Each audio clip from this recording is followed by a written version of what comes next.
The metal was small, tarnished, and utterly unremarkable. Captain Marcus Cole held it in his palm during the formal imperial court session, aware that every Velkari noble in the Grand Chamber was watching him with varying degrees of contempt. "This," said Lord Vexter with barely concealed disdain, "is what the human captain presents as evidence of valor, a piece of corroded metal with faded markings." The imperial court of Velkara Prime was magnificent, all soaring architecture and crystalline walls that refracted light into rainbow patterns.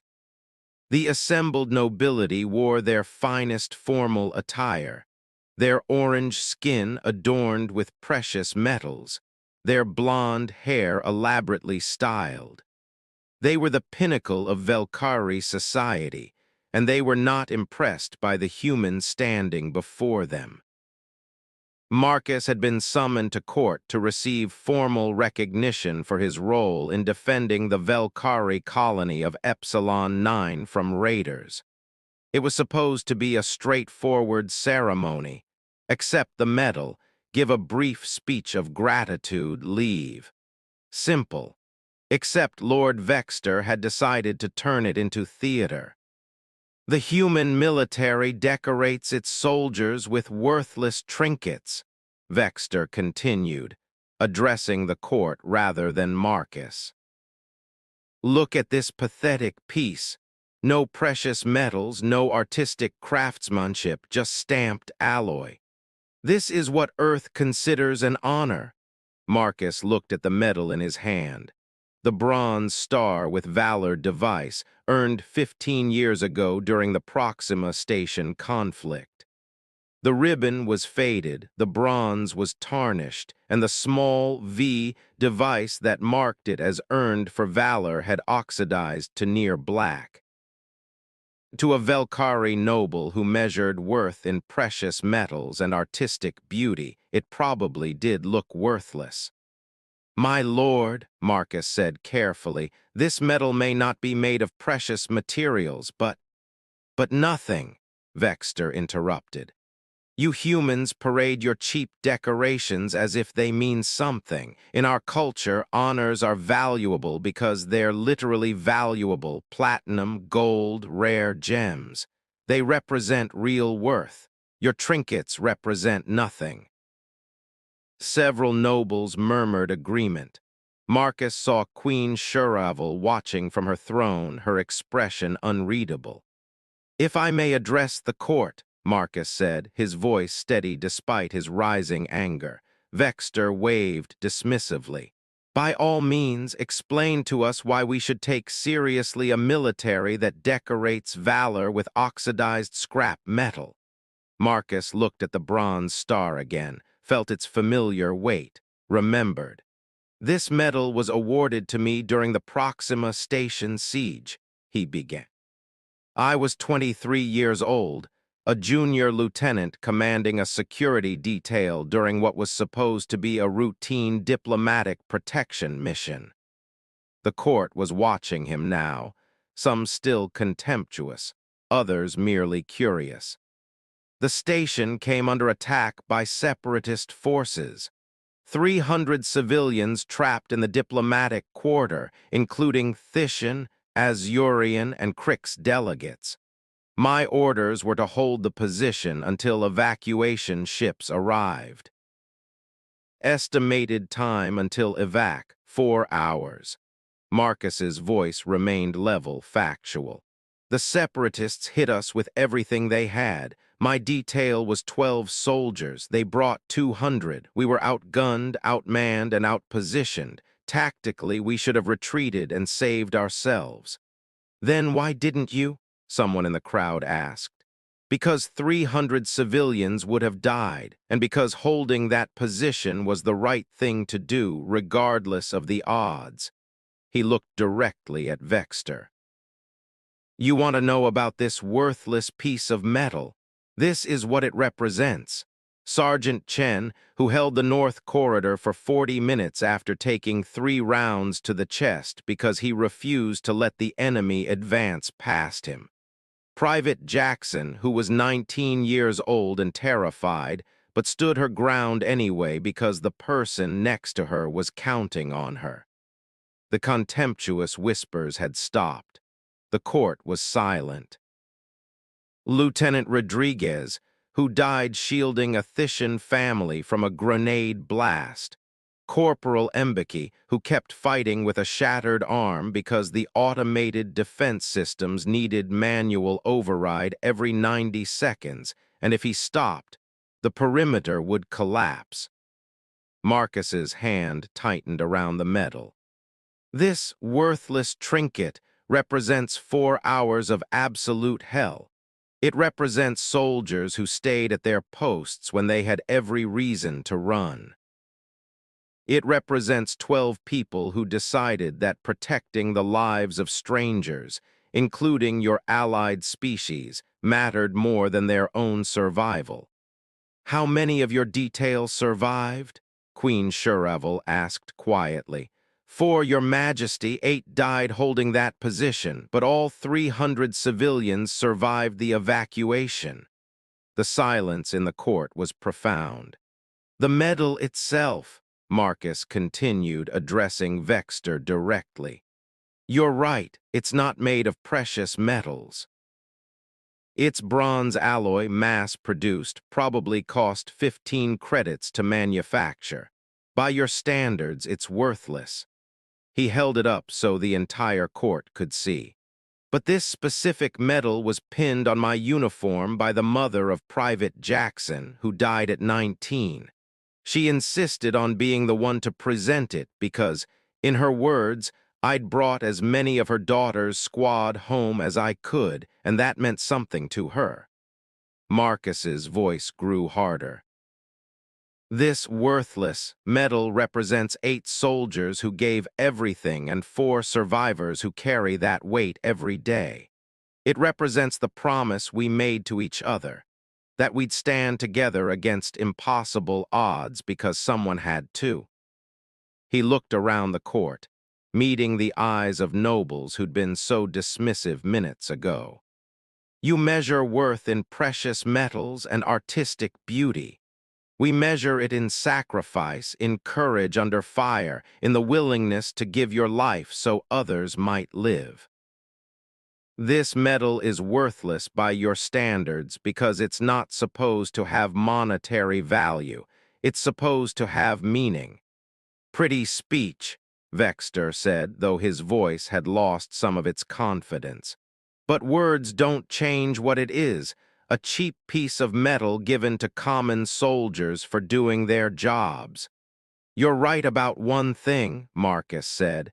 It is given to common soldiers. Soldiers like Sergeant Chen, who grew up in poverty on Mars Colony and joined the military because it was the only way to afford education. Like Private Jackson, who came from agricultural zones on Earth and signed up because she wanted to see the stars. He stepped closer to Vexter. These common soldiers, these people you dismiss, chose to stand between innocent lives and certain death. They didn't do it for wealth or status. They did it because it needed to be done, and they were the ones there to do it. The human captain speaks with passion, Queen Shuravel said, rising from her throne. Lord Vexter, you challenged the value of this medal. Do you maintain that challenge? Vexter hesitated. The political winds in the chamber had clearly shifted. I merely questioned why we should respect decorations that have no intrinsic value, Your Majesty. An interesting question. The Queen descended from her throne, approaching Marcus. Captain Cole, may I see this medal? Marcus handed it to her carefully. She examined it closely, the tarnished bronze, the faded ribbon, the oxidized valor device. You're correct, Lord Vexter, the Queen said. This medal has no intrinsic monetary value. The materials are common. The craftsmanship is industrial rather than artistic. By our standards of worth, it appears unremarkable. Vexter looked vindicated. The queen wasn't finished. However, we have spent centuries measuring worth in the wrong currencies. She turned to address the entire court. We value what glitters, what shines, what can be quantified in credits and precious metals. We award honors made of platinum and gold because we can hold them and know their weight. She held up Marcus's bronze star. But this metal weighs more than all the platinum in our treasury. Not in metal, in meaning, in sacrifice, in the 8 lives given and the 4 lives forever changed, in the 300 lives saved because common soldiers decided uncommon valor was required. The Queen looked at Marcus. Captain Cole, I apologize. On behalf of this court and our empire, I apologize for measuring the wrong things, for dismissing as worthless what is in fact priceless. Your Majesty, you don't need to. I do, because this court needed to understand something fundamental about humanity and about true valor. She addressed the assembled nobles again. We've spent this session questioning why we should respect human military honors. The better question is, why do we honor people at all? She handed the bronze star back to Marcus. We honor them because they did what others could not or would not, because they sacrificed for others, because they stood firm when standing firm meant almost certain death. These are the measures of true worth, not the precious metal used to commemorate them. The Queen returned to her throne. Captain Cole came here to receive recognition for his role in defending Epsilon 9. Instead, he's taught this entire court a lesson in humility and true value. For that education, I am grateful. Your Majesty is generous, Marcus said, his voice rough with emotion. I am humbled, the Queen corrected. There is a difference. She looked at Vexter. My lord, you initiated this challenge. Do you have anything to add? Vexter looked at the silent court, at the Queen's expectant expression, at Marcus standing with his tarnished medal. I spoke in ignorance, Your Majesty. I apologize to Captain Cole and to the memory of the soldiers he honored. It wasn't a particularly graceful apology, but it was sincere enough. Marcus nodded acceptance. The ceremony will continue, the Queen declared. Captain Cole, please approach. Marcus walked to the throne, where the Queen's Chancellor waited with the official Velkari decoration. A stunning piece of artistry in platinum and sapphire, worth a small fortune in materials alone. We present you with the Star of Velkara, our highest military honor for actions in defense of our citizens, the Queen said as the Chancellor pinned it to Marcus's uniform. You risked your life to save our people on Epsilon 9, and for that you have our eternal gratitude. Marcus accepted the award with proper protocol, giving the formal bow required by Velkari custom. But the Queen wasn't finished. However, she continued, I would ask a favor of you, Captain. Anything within my power, Your Majesty. That medal you carry, the bronze star, tell me about the others like it. Tell this court about human soldiers and their common decorations that represent uncommon valor.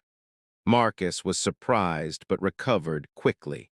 Your Majesty, we have several decorations for valor. The Medal of Honor is our highest. Tell us about one, not the medal itself, but the person who earned it. Make it real for us. Marcus thought for a moment. Specialist Sarah Rodriguez. She received the Silver Star, our 3rd highest decoration for valor, during the Titan colony crisis 8 years ago. The court was attentive now, genuinely listening. Titan colony's life support systems failed catastrophically due to sabotage. 20,000 civilians, complete system collapse, and an estimated 12 minutes before the backup oxygen ran out. Rodriguez was a maintenance specialist, not combat trained, but she was the only person in the vicinity with the technical knowledge to attempt repairs. 12 minutes is not much time, someone observed. No, especially when the saboteurs were still in the facility and shooting at anyone who tried to fix their damage. Rodriguez went in anyway, unarmed, not wearing body armor because it would slow her down, just her and her tools against people who very much wanted her dead. Marcus smiled slightly at the memory he'd read Rodriguez's after-action report. She got shot twice, kept working, got shot a third time which collapsed her lung, kept working. She got those systems operational with 47 seconds to spare and then collapsed from blood loss. Did she survive? The Queen asked. Yes, spent 3 months in medical recovery. When they tried to give her a medical discharge with full honors, she refused, said she wasn't done being useful yet. She's currently a chief warrant officer training the next generation of maintenance specialists. And her medal, Silver Star, presented by the Titan colony governor whose life she saved, made of sterling silver, probably worth 50 credits in materials, priceless in meaning because it represents someone who chose to run toward danger when everyone else was running away. The Queen nodded thoughtfully. These stories, do all human decorations carry them? Every single one. From the highest medal to the simplest service ribbon, each one represents a person who did something that mattered, often at great cost to themselves.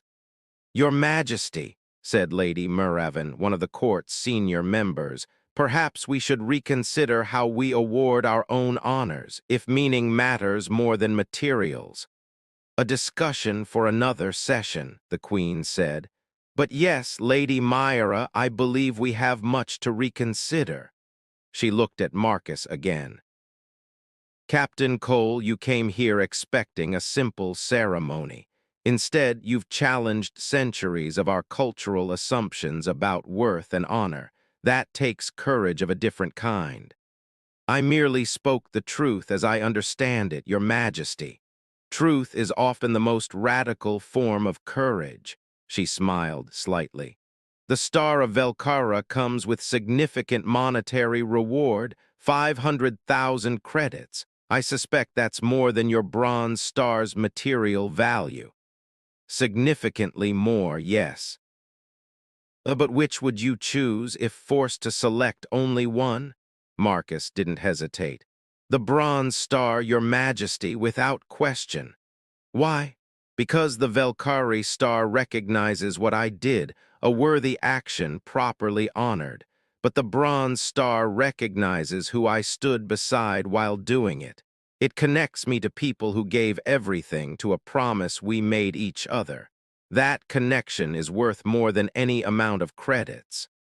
The Queen was silent for a long moment. Then you honor us with your honesty, Captain. This court session is concluded.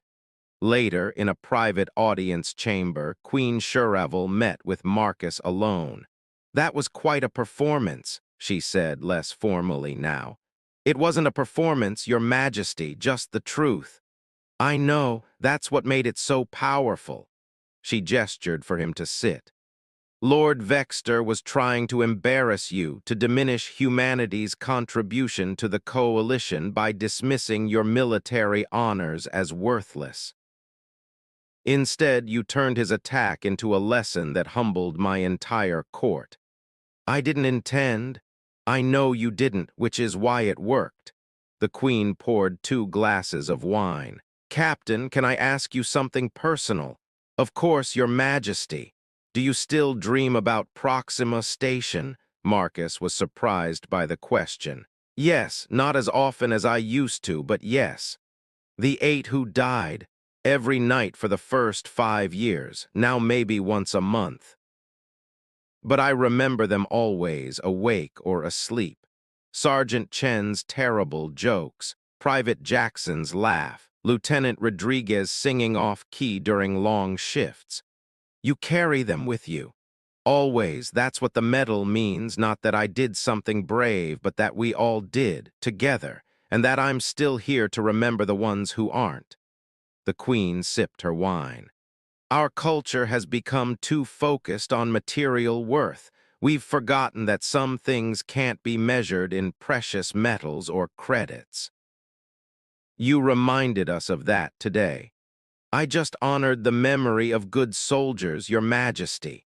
You did more than that. You showed us what true valor looks like, not grand gestures or glorious battles, but people standing together against impossible odds because it was right. She smiled. And you did it with a tarnished piece of bronze that half my court dismissed as worthless. Marcus looked at the bronze star still in his hand. It is worthless, and it's everything. Both things are true. That paradox is what my court needed to understand. The Queen raised her glass. To worthless medals that mean everything, Captain Cole. Marcus raised his own glass. And to the soldiers who earn them, Your Majesty. They drank together. A human captain and a Velkari queen brought together by a simple medal that had silenced a court and shaken centuries of cultural assumptions. A worthless piece of tarnished bronze. That carried the weight of 8 lives given, 4 lives changed, and 300 lives saved. That represented promises kept and sacrifices honored. That proved value couldn't be measured in precious metals or credits, but in courage, sacrifice, and the bonds between soldiers who stood together against darkness. Worthless by every material measure, priceless by every measure that actually mattered.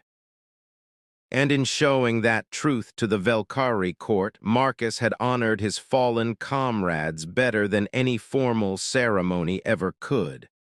Sergeant Chen would have approved, Private Jackson would have laughed, and Lieutenant Rodriguez would have said it was about damn time someone explained it properly.